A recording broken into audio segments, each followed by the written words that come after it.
U.S. Lacrosse presents the 2021 Girls High School Lacrosse Rules Interpretation video.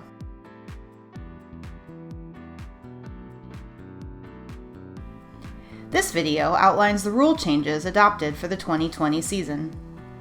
As most seasons were dramatically impacted, if not eliminated, due to the COVID-19 pandemic, the 2021 season will use the 2020 rules, allowing players, coaches, and officials to adapt to the rule changes introduced last season. The 2020 rulebook will be used for the 2021 season. The rules covered in this video include the allowance for free movement in the high school game, and some minor changes to starts and restarts that improve the consistency of the self-start. In order to prepare for the upcoming season, be sure to review the 2020 Girls Rulebook, the U.S. Lacrosse Women's Officials Training Manual, and all supplemental materials regarding these changes. In addition to these rule changes, the USL and NFHS rules committees have identified points of emphasis. A focus on how starts and restarts are administered allows us to work for consistent officiating.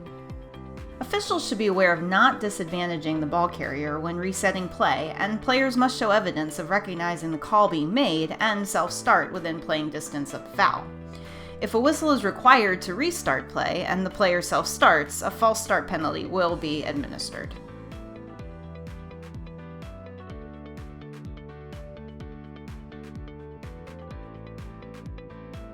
As the pace of play continues to increase, offensive and defensive delay of game outside the CSA are a point of emphasis. Officials should focus on players that attempt to self-start beyond a play distance, encroach on the ball carrier, or otherwise not abide by the parameters of self-start and player movement. Officials are encouraged to manage delays with a warning, upgrade to a major foul, and use green, green-yellow, and yellow cards. The Rules Committee is placing an emphasis on limiting repetitive fouls and intentional illegal play. These fouls disrupt the flow of play and can increase the risk of dangerous play. Any foul on the field is a warning to all players. When a team or individual is penalized by the official and continues to commit the fouls or series of fouls, a warning shall be given and ensuing fouls may be carded. Officials should be aware of teams and players that continually foul in particular situations.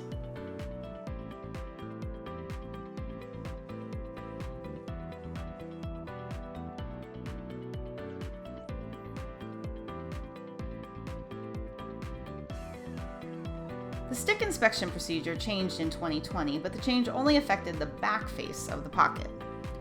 Officials shall check the front side of the pocket as they have in the past, but now, when inspecting the back of the stick, the official will drop the ball into the upper third of the head at its widest point to ensure that the ball moves freely in that area and then is rolled out the back of the scoop. All eyewear that is legal for play must be SEI certified and listed on the SEI website. However, the SEI certification marking on the eyewear is not required until 2025. The SEI link that lists certified eyewear can be found on the U.S. Lacrosse website. Officials will continue to ask coaches to confirm that their players' equipment is legal for play. For this season, in addition to the regular pregame equipment certification with coaches, the official will ask the head coach if their goalies are wearing the proper chest protector. This will be covered by asking the head coach, "Coach, do you certify that all of your team's equipment is legal under the rules, including a legal goalkeeper chest protector as required for the 2021 season?" For a listing of legal lacrosse goalie chest protectors, go to the SEI website. Equipment shall not be modified from its manufactured state and shall be worn in the manner that the manufacturer intended it to be worn. Illegal modifications include additions, adornments, or devices that alter the equipment from its original manufactured form. This rule emphasizes the consumer and the player's responsibility to maintain the integrity of the equipment. Use of electronic devices. Electronic devices, video replay, or television monitoring devices may not be used for any review of any official's decision.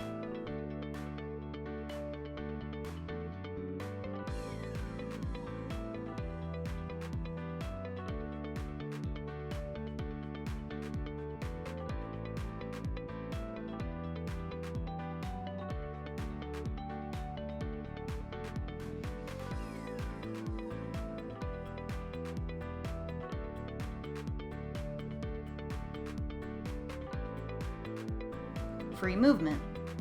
The allowance of free movement improves the pace of play while keeping up with current trends of the game and the athleticism of the student athlete.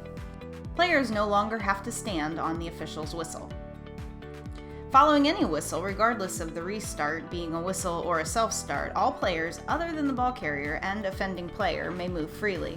This includes whistles for fouls within the CSA.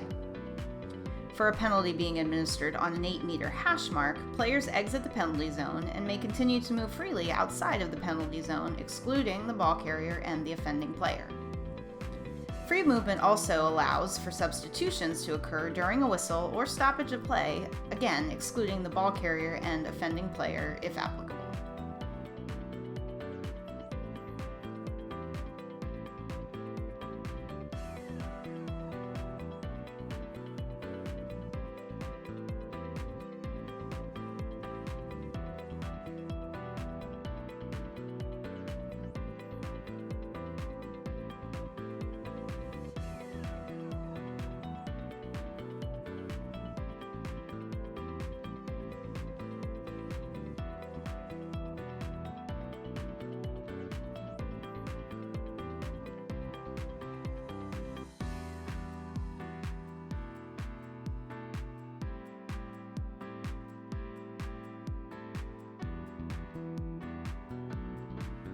The draw.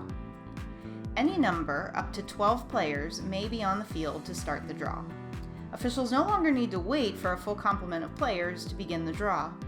Once the draw begins, player positioning remains in effect, therefore there may be up to 3 players from either team between the restraining lines until possession is gained or the ball crosses either restraining line. Players still may not substitute in or enter the field once the official's hands are on the draw sticks until possession has been gained. The ball goes out of bounds or crosses the restraining line, or a whistle stops play for a foul. Resuming play on boundary balls. To resume play when the ball has gone out of bounds, the player may commence play with a self-start from out of bounds relative to the spot where the ball went out of bounds. The player is not required to come to a stop prior to entering the field. Play may also commence with a self-start or whistle start on the field. Play may not commence with a pass from out of bounds. Errors and self-starts from out of bounds will be reset unless determined to be repetitive or causing delay.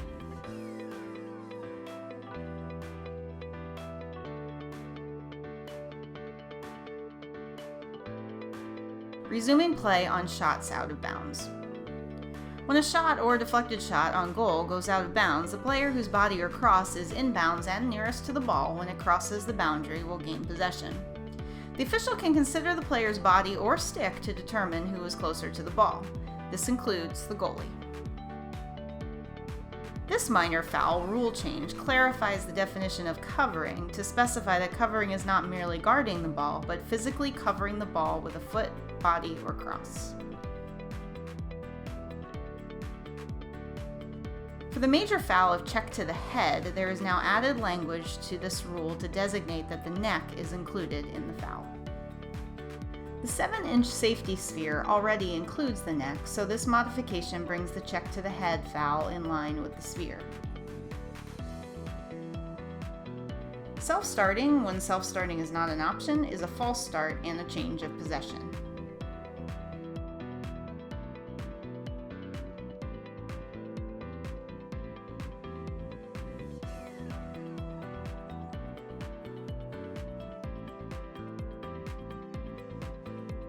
When a major foul by a defensive player occurs between the 8-meter arc and the 12-meter fan, the free position will now be taken on the 12-meter fan closest to the spot of the ball.